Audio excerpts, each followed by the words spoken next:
সাংগঠনিক ক্যারিয়ারে আমাদের সাংগঠনিক গঠনতন্ত্র যথাযথভাবে প্রতিপালিত করে সাধারণ জুয়েলারদেরকে সাথে সমন্বিত রেখেছি।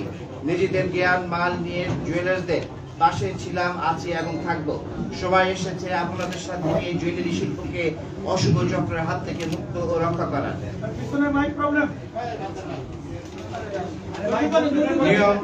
নিয়ম অনুযায়ী 2019-21 মেয়াদে নির্বাচনের প্রস্তুতিকালে আমাদের বসুন্ধরা গ্রুপের এমডি ব্যবস্থাপনা পরিচালক সাহেব সোহান আনবিরের পক্ষ থেকে 4 চক্রের আয়োজন করা হয়।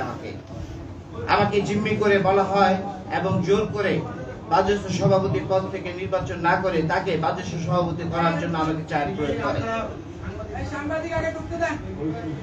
1 নাম্বার, প্রহসনের নির্বাচন।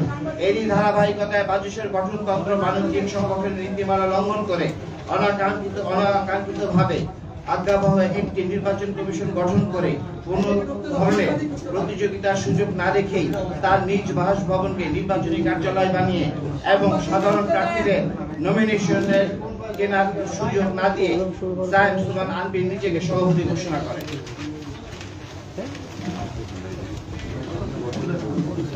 উল্লেখ্য যে বাজেটের গঠনতন্ত্র অনুযায়ী আনবির সাধারণ সদস্য হওয়ার যোগ্যতা না থাকলেও প্রাচীন ও ঐতিহ্যবাহী এই বাণিজ্য সংগঠনের সর্বোচ্চ পদটি তিনি জোর করে দখল করে নেন। প্রিয় ভাইয়েরা, আপনারা জানেন এখানে আমি এই দুইটি কথা বলবো। বাজেটের সদস্য হতে হলে আপনাকে প্রথমেই স্বর্ণ এবং রূপার ব্যবসার সাথে জড়িত। আমার মনে হয় যে এখানে সাংবাদিক ভাইরা যারা আছেন, যে সমস্ত পেপার মিডিয়া ইলেকট্রনিক্স মিডিয়ার লোকজন আছে, তাকে কোনোদিন স্বর্ণের ব্যবসা করেছে কিনা এবং তিনি স্বর্ণের ব্যবসার সাথে জড়িত কিনা এটা বাংলাদেশের সমস্ত মানুষ জানে জড়িত না। কাজে আপনাদের কাছে প্রশ্ন, একজন অব্যবসায়ী কিভাবে বাংলাদেশ জুয়েলারি সমিতির সদস্য হলেন এবং কিভাবে তিনি বাজেটের প্রেসিডেন্ট হলেন, সেই বর্ণনা আমি প্রশ্নের উত্তরে আপনাদেরকে বর্ণনা করব। কমিটি বাণিজ্য, বিভিন্ন স্ট্যান্ডিং কমিটি 10 থেকে 11 জনের নামে প্রতিজনের কাছ থেকে 2 লক্ষ থেকে 2,50,000 টাকা পর্যন্ত গ্রহণ করে কোটি কোটি টাকা হাতিয়ে নিয়েছেন। এই কাজে তাকে সাহায্য করেছেন অনাকাঙ্ক্ষিত উপদেষ্টা রুহুল আমিন রাসেল। উল্লেখ্য যে রাসেলের এই নিয়োগ সম্পূর্ণ নিয়ম বহির্ভূত। সেই পেশায় বসুন্ধরা গ্রুপের পত্রিকা বাংলাদেশ প্রতিদিনের সাংবাদিক এবং আনবিরের অপকর্মের দোষর, অর্থাৎ সে ছিল আনবিরের আপনার মূলত যদি সহজ ভাষায় বলতে যায় আনবির সাহেবের ক্যাশিয়ার দোষর। এবং এই কুখ্যাত রাসেল জুয়েলারি ব্যবসায়ীদের নিকট থেকে আতঙ্কের নাম, তার বিরুদ্ধে নিরীহ জুয়েলারদের নিকট থেকে গত 4 বছরে 50 কোটি টাকার মতো চাঁদা তোলার অভিযোগ তার বিরুদ্ধে দায়ের হয়েছে। বাজেট কার্যালয়ে তালা। দেশের বৃহত্তর জুয়েলারি মার্কেটে অবস্থিত বাজেটের নিজস্ব কার্যালয়ে তালা মেরে আনবির সাহেব তার নিজ মালিকানাধীন রাজধানীর বান্ধবতে বসুন্ধরা মার্কেটে বাজেটের কার্যালয় স্থাপন করেছেন। উদ্দেশ্য নিজ মালিকানাধীন বসুন্ধরা মার্কেটের সাধারণ জুয়েলারদের দোকান ক্রয় বাধ্য করা। অবৈধ নিয়োগ এবং কর্মী ছাঁটাই। সম্পূর্ণ নিজ প্রয়োজনে বসুন্ধরা থেকে রিফাইনারি এর কর্মচারীদের বাজেটে নিয়োগ প্রদান করেন। অর্থাৎ বাজেটে রিফাইনারি করার ব্যাপারে তিনি যে একটি তৈরি করেছিলেন, ফ্যাক্টরি তৈরি করে যে একটি তামাশা করেছিলেন, সেই তামাশার কর্মচারীদেরকে বাজেটের কর্মচারী হিসেবে তিনি নিয়োগ দিয়েছেন। সম্পূর্ণ টাকা আমাদের পরিশোধ করতে হতো, অথচ এই কাজ তাদের এত লোকের প্রয়োজন নাই, 27-28 জন লোকের কোনো প্রয়োজন আমাদের নাই। 4 থেকে 5 জন কর্মচারী দিয়ে যেখানে বাজেট সারা জীবন চলছে এবং ভবিষ্যৎ চলবে, সেখানে সম্পূর্ণ তার ব্যক্তি স্বার্থে এই রিফাইনারি চালু রাখার জন্য এই রিফাইনারি করার নাম দিয়ে এই কর্মচারীদেরকে নিয়োগ করেছে এবং আমাদের উপর চাপিয়ে দিয়েছে। সার্টিফিকেট এবং সদস্য বাণিজ্য জোরপূর্বক আনবির বাজেটের প্রেসিডেন্ট হয়েই সাধারণ সদস্যদের চাঁদা 500 টাকা থেকে বাড়িয়ে 1000 টাকা করেছেন এবং নতুন সদস্যদের ভর্তি ফি বাবদ 10,000 টাকা নির্ধারণ করেছেন, যেখানে 1 টাকাও আমাদের ভর্তি ফি ছিল না। একই সাথে অসৎ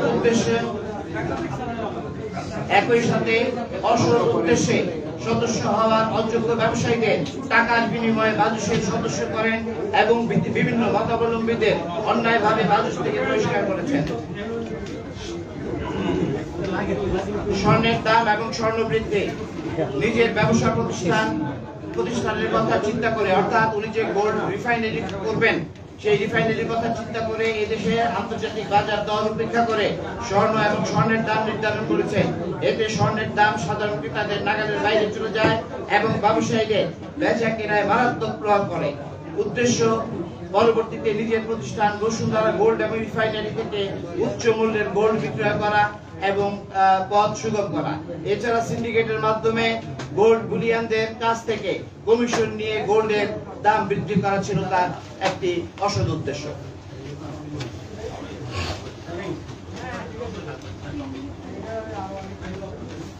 বিভিন্ন উপলক্ষে বা আয়োজনে সাধারণ ব্যবসায়ীদের নিকট থেকে একাধিকবার অনুষ্ঠানের খরচ বাবদ বিনা রসিদে 5 থেকে 30 লক্ষ টাকা চাঁদা আদায় করতে বাধ্য করা, জরিমানা আদায়, কোন কারণ ব্যতীত সুনামধন্য জুয়েলারি প্রতিষ্ঠানের কাছ থেকে 2 থেকে 5 লক্ষ টাকা জরিমানা আদায় করা হয়। মূলত টার্গেট করে বিভিন্ন মতকে দমন করার জন্যই এই তথাকথিত জরিমানা। কাদের সাথে জরিমানা করেছে, কারা এই চাঁদাবাজি শিকার, প্রত্যেকের নাম আপনারা যদি প্রশ্ন করেন প্রত্যেকের নাম এখানে উল্লেখ করব। এবং রাসেল কিভাবে আপনার যিনি বাসে চড়তেন, যিনি রিকশায় চড়তেন, বাসে চড়া রিকশায় চড়া কোনো অপরাধ বলছি না, আমি তার সামাজিক অবস্থানটা বলছি। তিনি এখন আপনার গাড়িতে চড়েন এবং প্লেনে বিজনেস ক্লাসে তিনি বিদেশ ভ্রমণ করেন এবং প্রতি মাসে তার পাসপোর্ট, আমার পাসপোর্ট আমি শো করব, তার পাসপোর্ট যদি সাহস থাকে তার পাসপোর্ট শো করেন, শো করলে দেখবেন যে কি পরিমাণ ভাবে তিনি বিদেশ সফর করেন এবং আমার মনে হয় যে পরিমাণ বিদেশ সফর করেন, যে পরিমাণ অর্থ ব্যয় করেন 5 স্টার হোটেলে, তার হিসাব উনি আপনাদের সাংবাদিক ভাইদের কাছে দিতে পারবে না সাংবাদিক হয়েও। দোকান ক্রয়ে বাধ্য করা, এটা আমি সরাসরি বলবো। আপনারা জানেন যে 5 তলায় আমাদের জুয়েলারি মার্কেট এবং এই জুয়েলারি সম্প্রদায়টা 70% এখনো হিন্দু সম্প্রদায়ের হাতে এটা নিয়ন্ত্রণ করে এবং বসুন্ধরা মার্কেটের 5 তলায় 17 বছর যাবত আমাদের হিন্দু সম্প্রদায়ের লোকেরা আপনার এই দোকান কিনে, রেজিস্ট্রি দোকান কিনে, মিউটেশন করে তারা 17 বছর যাবত ব্যবসা পরিচালনা করে আসছে। তাদেরকে হঠাৎ একদিন কি করলো, আমাকে বহিষ্কার করলো। তারা বহিষ্কার করে বিভিন্ন অপরাধে আমাকে বহিষ্কার করলো। আমার অপরাধ কি? স্বর্ণ চোরা কারবারির সাথে জড়িত, অস্ত্র চোরা কারবারির সাথে জড়িত এবং মাদক চোরা কারবারির সাথে জড়িত। এই আখ্যা দিয়ে গত 2-2.5 বছর আগে আমি একদিন দেখতে পেলাম আমাকে এখান থেকে বহিষ্কার করেছে। বহিষ্কারের পরেই তারা তাদের মূল নীল নকশা বাস্তবায়ন করতে গেল। কি নীল নকশা? 5 তলার মালিকদেরকে ডেকে বললো যে আপনারা যদি ব্যবসা করতে চান তাহলে আপনাদেরকে 7 তলায় দোকান করতে হবে, 5 তলায় আর দোকান করতে দেয়া যাবে না। কত বড় মগের মূল্য আপনি চিন্তা করেন। এটা কি সোমালিয়া? এটা কি আপনার দক্ষিণ কোরিয়া, উত্তর কোরিয়া? এটা কি চীন? আপনার পৃথিবীর কোন দেশে এরকম অন্যায় অবিচার হয়েছে বলে আমার জানা নাই। 5 তলার দোকানদাররা ম্যাক্সিমাম হিন্দু সম্প্রদায়ের মালিক, 80%। তাদের একটা ক্ষমতা ছিল না যে আনবির সাহেবের বিরুদ্ধে, আনবির সাহেবের অপকৃতির বিরুদ্ধে একটি টু শব্দ উচ্চারণ করা এবং যারা চাঁদা দিয়ে এই দোকান ক্রয় করতে দেরি করেছে তাদের উপরে নেমে এসেছে অবর্ণনীয় নির্যাতন। আমিন জুয়েলার্সের মালিক আপনারা চিনেন না এমন কেউ নাই। সে আমিন জুয়েলার্সের মালিককে আপনার দিনে দুপুরে বাংলাদেশের সুনামধন্য ব্যক্তি, 84 বছর বয়স, 2 বারের সংসদ সদস্য, তাকে জোর করে দোকান থেকে বের করে দিয়ে তার দোকানে তালা দিয়ে দেয় এবং যতক্ষণ পর্যন্ত উনি এই দোকানে এই 5 তলা 7 তলায় দোকান কিনতে টাকা পরিশোধ করে নাই ততক্ষণ পর্যন্ত তাকে দোকান খুলতে দেয় নাই। এইরকম আমি একটা বর্ণনা দিলাম, সবচেয়ে বড় বর্ণনা দিলাম এই সাধারণ মানুষের উপর, হিন্দু বলেন মুসলমান বলেন, তাদের উপর নির্বিচারে অত্যাচার করেছেন। এই যে আমার পাশে বসা দেখছেন আমাদের জেনারেল সেক্রেটারি দিলীপ কুমার আগরওয়াল, তার কাছ থেকে 50 লক্ষ টাকা নিতে বাধ্য করেছেন এবং সমস্ত প্রমাণাদি উনি দিয়েছেন। যে টাকাটা উনি দিয়েছেন সেই টাকাটা চেকের মাধ্যমে দিয়েছেন এবং আনবির সাহেবের ক্যাশিয়ার যেমন আপনার রাসেলেরও একজন ক্যাশিয়ার আছে, সেই ক্যাশিয়ারের মাধ্যমে উনি টাকাটা নিয়েছেন। নামটা যেন কি? জেসিকে ডায়মন্ডের একজন মালিক, তার মাধ্যমে সে হলে কি আবার রাসেলের আপনার ক্যাশিয়ার। এইভাবে দোকান করে বাধ্য করেছেন এবং আন্ডারগ্রাউন্ডে যেখানে দোকান করার কোন ধরনের কোনো পারমিশন নাই, সে আন্ডারগ্রাউন্ডে আপনার কি করেছে, আপনার দোকান তৈরি করেছে এবং একতলার মালিকদেরকে তাদেরকে নিচে গিয়ে দোকান ক্রয় করতে বাধ্য করেছে। 10 লাখ, 15 লাখ, 12 লাখ টাকায় সেই দোকান ভাড়ায় দোকান করেছে। আপনারা শুনলে অবাক হবেন, এই সময় মোবাইল মার্কেটটা আপনারা শুনলে অবাক হবেন। যে সমস্ত মার্কেটটা তারা 400 কোটি টাকা বিক্রি করেছিল, অথচ আপনার এই 5 তলা থেকে আমাদের হিন্দু সম্প্রদায়ের কাছ থেকে 1700 কোটি টাকা আপনার হাতিয়ে নিয়েছে। কারো কাছ থেকে 2.5 লাখ টাকা স্কয়ার ফিট, কারো কাছ থেকে 2 লক্ষ টাকা স্কয়ার ফিট। এটা তো গেল হলো গিয়ে শো মানি। এবং আন্ডারগ্রাউন্ডে সামনে দোকান পাওয়ার জন্য, ভালো জায়গায় দোকান পাওয়ার জন্য আপনার প্রতিদিন রাত্রেবেলা সোনারগাঁ হোটেলে এই রাসেলের পিছনে ধর্ণা দিতে হয়েছে। ধর্ণা দিয়ে তাকে টাকা দিলে আপনি ভালো পজিশনের দোকান, টাকা না দিলে খারাপ পজিশনের দোকান। এই ছিল চিত্র। মানুষ বলে হিন্দু সম্প্রদায়ের উপর অত্যাচার হয় নাই। হিন্দু সম্প্রদায়ের উপর অত্যাচার হয়েছে কিনা, তাদের উপর কি অমানবিক নির্যাতন করেছেন এই শাহ আলম সাহেব এবং তার কুখ্যাত ছেলে আনবি সাহেব, সেটার বর্ণনা যদি দিতে যাই আজকে দিন পার হয়ে যাবে। আপনারা 5 তলায় গিয়ে সাংবাদিক ভাইরা জানবেন এবং রিপোর্ট করবেন, তাদেরকে রক্ষা করবেন। যদি হিন্দু সম্প্রদায়ের উপর যদি বাংলাদেশে কোনো জায়গায় নির্যাতন অত্যাচার হয়ে থাকে, সেটা করেছে আকবর সাহেব এবং তার কুখ্যাত ভূমিদস্যু ছেলে এবং একটি পাগল উম্মাদ এই সাইম সুবান আনবি সাহেব। আমি আমার মূল বক্তব্যে ফিরে যাচ্ছি। প্রহসনের নির্বাচন, দখলদার আনবির মেয়াদ প্রহসনের যে নির্বাচন করেছে সেই নির্বাচনটা আমি এমনি বলি। আমাকে একদিন ডেকে নিয়ে গেলেন, চা চকলেট দাওয়াত দিয়ে আমাকে ডেকে নিয়ে গেলেন। আমি ভেবেছি এত বড় লোক আমাকে দাওয়াত দিয়েছে, অনেকে বলে আমার ভাগ্যই বুঝি খুলে যাবে। আমার বন্ধু বান্ধবরা বলে এত বড় লোকের বাসায় যাচ্ছেন ভাগ্যই খুলে যাবে। কিন্তু সেখানে গিয়ে দেখি যে বর্তমানে যে আয়না ঘরের বর্ণনা, সে অনুরূপ একটি আয়না ঘরে আমাকে স্থান দিয়েছে। যে অমানবিক নির্যাতন আমার উপর করেছে, সেই নির্যাতনের বর্ণনা যদি আমি দিতে যাই তাহলে আমার মান সম্মানের ব্যাপার, আমার স্ত্রী সন্তান আত্মীয় স্বজন কষ্ট পাবে। সেই অবর্ণনীয় বর্ণনা, সেই দুঃসহ বর্ণনা আমি আপনাদের কাছে দিব না। আমাকে বাধ্য করে স্বীকার করতে যে আমি তাকে সভাপতি পদ দেব। আমি ফেরত আসলাম, সেক্রেটারি হিসাবে সাথে আলাপ করলাম। আমাদের নেতৃবৃন্দ গঙ্গাচরণ মালাকার, ভেনাসের মালিক, আমিন জেলের মালিক, সবার সাথে আলোচনা করলাম। সবাই বলল এই স্বৈরাচারের দোষর শেখ হাসিনা হলে গিয়ে তার গডফাদার। এই যে যার গডফাদার এই শেখ হাসিনা, তার সাথে আমরা পারবো না বাবাজি, তোমরা চলো আমরা সারেন্ডার করি। তখন তার বাসায় গিয়ে আমরা তাকে বলে আসলাম যে আপনাকে আমরা সভাপতি মানি। আসলে গিয়ে দেখলাম সভাপতি হঠাৎ করে একদিন বললো যে একটা নির্বাচন কমিশন গঠন করে আমার কাছে পাঠাইলো। এটা তো প্রেসিডেন্ট হিসেবে আমার অ্যাপ্রুভাল লাগে। প্রেসিডেন্ট হিসেবে অ্যাপ্রুভাল দিলাম। দেওয়ার পরে হঠাৎ একদিন শুনি যে নির্বাচন হয়ে গেছে, বোর্ডে আপনার টাঙানো নোটিশ টাঙানো।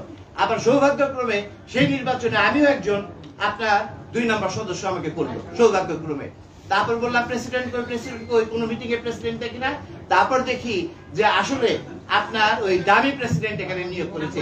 এই আওয়ামী লীগ যেমন দামি ক্যান্ডিডেট দিয়েছিল না, সেই দামি প্রেসিডেন্ট হলো কে?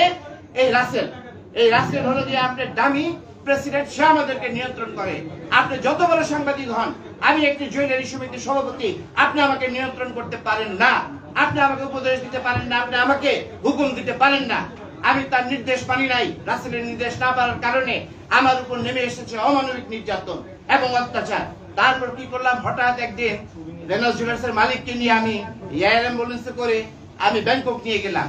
আমি ব্যাংকক গিয়ে মাঝপথে শুনি নেমে যে এই মাত্র দোলন ব্যাংককে সোনা চোরাকাটের গডফাদার দোলন এই মাত্র ব্যাংকক পালিয়ে গেলেন। তখন গঙ্গাচরণ মালাকার সাহেব, ভেনাসের মালিক, তখন আইসিইউতে। তিনি বললেন দোলন ভাই আপনি ফিরে যান, আপনি যদি ফিরে না যান তাহলে মানুষ ভাববে যে আপনি সত্যিই পালিয়ে গিয়েছেন। আমি বললাম আপনার কি অবস্থা হবে আমি যদি আপনাকে রেখে যাই আইসিইউতে? সে বলল আমাকে আল্লাহ দেখবে, আমার স্ত্রী আমাকে দেখবে। আমি বাংলাদেশে ফিরে আসলাম। ফিরে আসার পরে দেখি 10-12 জন হকার নিয়ে আমার বিরুদ্ধে আপনার সাংবাদিক সম্মেলন করতেছে সকালবেলা। যে কি ব্যাপার, যে আমার চাঁদাবাজিতে বাইতুলগ্রাম পল্টন এলাকার লোকজন অতিষ্ঠ। অথচ দেখেন 10-12 জন হকার দিয়ে কেমন, এই যে প্রায় দেখবেন যে বাংলাদেশ প্রতিদিনে দেখায় যে মানববন্ধন, বাংলাদেশ মানে ভাঙচুর করার জন্য, মিডিয়া ভাঙচুর করার জন্য তাদের বিরুদ্ধে মানববন্ধন। আপনি খুঁজে দেখেন কোন জায়গায় 10 থেকে 12 জনের উপরে কোন লোক এই মানববন্ধনে অংশগ্রহণ করে না। মানুষ যে বসুন্ধরা গ্রুপকে ঘৃণা করে, তাদেরকে আমি বলবো যে আরাফাতকে কালকে অ্যারেস্ট করেছে না বোরকা পরা অবস্থায়, আমি ভূমিদস্যু আনবিরকে বলবো যে আপনি একটু বোরকা পরে আপনি আসেন, এসে দেখেন মানুষ আপনাকে কিভাবে ঘৃণা করে, আপনাদের পরিবারকে কিভাবে ঘৃণা করে। মানুষ হাজার হাজার আর্মি অফিসারের স্ত্রী তাদের চোখের পানি ঝরেছে, 20 বছর 15 বছর টাকা দিয়েছে। এই ব্লকের জমি লাঠি মেরে জেড ব্লকের জমি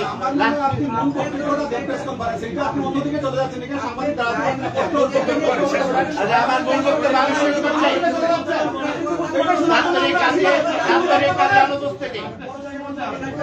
আমি আপনাদের দেশের সবচেয়ে বড় সংগঠনের সভাপতি হওয়া সত্ত্বেও গত 1 বছরে তিনি কোনো কার্যনির্বাহী কমিটির মিটিং অংশগ্রহণ করেন নাই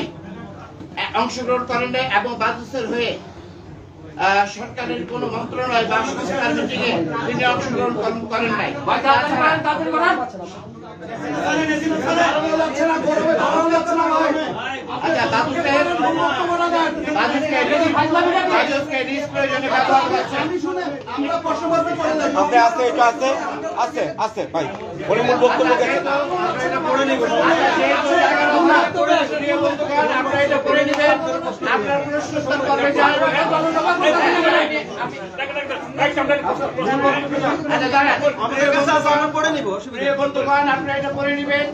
এসি কাজ করতেছে না, আমাদের জনবল বেশি, আমাদের লোক বল বেশি, আপনারা এটা করে নেন। আপনাদের কোনো প্রশ্ন থাকলে আপনারা প্রশ্ন করতে যেতে পারেন। ধন্যবাদ।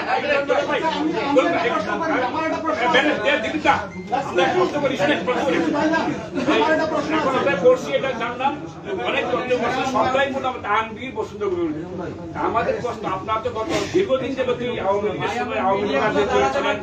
দিলীপ দা নিজেরা আওয়ামী লীগ করতে চেষ্টা করছে এবং আনবিরের সাথে ভালো সুসম্পর্ক ছিল। মাঝখানে এমন কি করতে সরকার পরিবর্তনের সাথে সাথে আজকে তার বিরুদ্ধে ট্রেনিং স্টোর নিলেন, কোন ব্যক্তিগত রিজন নাকি বিজনেস টাইপের। তাদের একটা অভিযোগ যে আপনারা এখনো কোন ধরনের গোল্ড ইম্পোর্ট করেন না, ডায়মন্ড ইম্পোর্ট করেন না, কিন্তু সেটা মাটিকে বিক্রি করতেছে। অনেক বড়, যদি একটু ছোট করে। আচ্ছা, আরেকটা প্রশ্ন করি, একটা শেষ করুন ভাই, একটা শেষ করুন। আমার একটা প্রশ্ন আছে, আমি ওটা শেষ করে নেই। আর প্রশ্নের উত্তর আমি দেব একবারে। একজন করে প্রশ্ন করবে। আপনারা তো কলমের, আপনারা তো বুদ্ধির লোক। উনি প্রশ্ন করেছেন, ওনার উত্তরটা দিই। আমাদের দেশে গোল্ড ইম্পোর্ট হয় না, কথাটা সঠিক না। আমাদের দেশে একাধিকবার গোল্ড ইম্পোর্ট হয়েছে এবং গোল্ড ইম্পোর্টের জন্য 19 জন আপনার এখানে ডিলার আছে, যাদের মাধ্যমে এখানে আপনার গোল্ড একাধিকবার গোল্ড ইম্পোর্ট হয়েছে। ইদানিং গভর্নমেন্ট যখন আপনার ক্রাইসিসে পড়েছে, আপনার সেই ক্রাইসিসের কারণে আপনার আপাতত গোল্ড ইম্পোর্ট বন্ধ আছে। আমি একটা প্রশ্ন করি নাই। আমার একটা প্রশ্ন আছে। প্লিজ আমি দৈনিক আলোকিত বাংলাদেশের কাজ করি। আমার নাম আমির ইসলাম মোহাম্মদ। আমি আপনারা বলছেন যে হচ্ছে স্বঘোষিত, আপনারা হচ্ছে যে যখন 19 আর 21 যে মেয়াদে, আজকে থেকে প্রায় 4-5 বছর আগের যে কমিটি, এই বছর আমরা দেখছি তাকে ফুল দিয়ে শুভেচ্ছা জানাইছেন, তার সাথে খুব ভালো সম্পর্ক ছিল এবং এই যে স্বঘোষিত জোরপূর্বক এত বড় বাংলাদেশের এত বড় একটা বিষয় করছেন, আপনারা তো একটা সংবাদ সম্মেলন করেন নাই, প্রতিবাদ করেন নাই। এটা একটা এটার সাথে যোগ করে নেই ভাই, ধরুন ভাই, আমি একটা যোগ করে নেই। আপনি আরেকটা জিনিস বলছেন যে প্রথমে আপনার বক্তব্যের প্রথমের দিকে বলছেন যে তার কোনো জায়গায় গোল্ডের ব্যবসা নাই বা কোনো কিছু নাই। আবার পরবর্তীতে আপনার বক্তব্য একটু আগে বলে গেলেন যে তার বসুন্ধরা গোল্ড রিফাইন করবে, তারপরে তার ব্যবসা লাভবান হওয়ার জন্য তিনি এই জিনিসের দাম বাড়াইছেন। তার মানে কি তার ব্যবসা তাহলে এটা তো ই হয়ে গেল না? আমি বলছি, আমি একটু এটা বসুন্ধরা গ্রুপের আমি একটু বলে নিই, ওনারা এবং আরো উত্তর দিতে পারবো না। আমি আপনাকে বলি যে আমাদের যে বর্তমান প্রেসিডেন্ট সায়েম সোমরান সাহেব, তার কোনো ব্যবসা প্রতিষ্ঠান নাই এবং একটি ব্যবসা প্রতিষ্ঠান করার জন্য তিনি সরকারের কাছ থেকে ইতিমধ্যে 27 কোটি টাকা আনুমানিক আমি পেপারে পড়েছি উনি লোন নিয়েছে, আমি পেপারে দেখেছি। এবং আজ পর্যন্ত উনি স্বর্ণ বা রূপা ব্যবসার সাথে জড়িত না। উনি ব্যবসা করবেন এবং ব্যবসায় আসছেন, রিফাইনারি চালু হবে, বাংলাদেশের মানুষ গোল্ড পাবে, এই জন্যই করেছেন। এবং আপনি বলেছেন যে তার বিরুদ্ধে আমরা কোনো প্রতিবাদ করি নাই। কেন? আপনারা জানেন সরকার পতনের কিছুদিন আগেও আপনার এখানে একটি ব্যবসায়ীদের একটা অনুষ্ঠান হয়েছিল। সেই ব্যবসায়িক প্রতিষ্ঠানে আপনার ব্যবসায়ীরা কিভাবে প্রকৃত স্বৈরাচারের আপনার গুণগান গেয়েছে এবং কিভাবে তাদেরকে সহযোগিতা করেছে, জীবনে মরণে আপনাদের সাথে থাকবো বলেছে। আমরা আমাদের সেই পরিস্থিতি ছিল, ব্যবসায়ীরা যে কারণে মুখ করতে পারে নাই, আমরা সেই কারণে মুখ করতে পারি নাই। আমার একটা সামান্য মুখ করেছিলাম। আমার একটা প্রশ্ন আছে।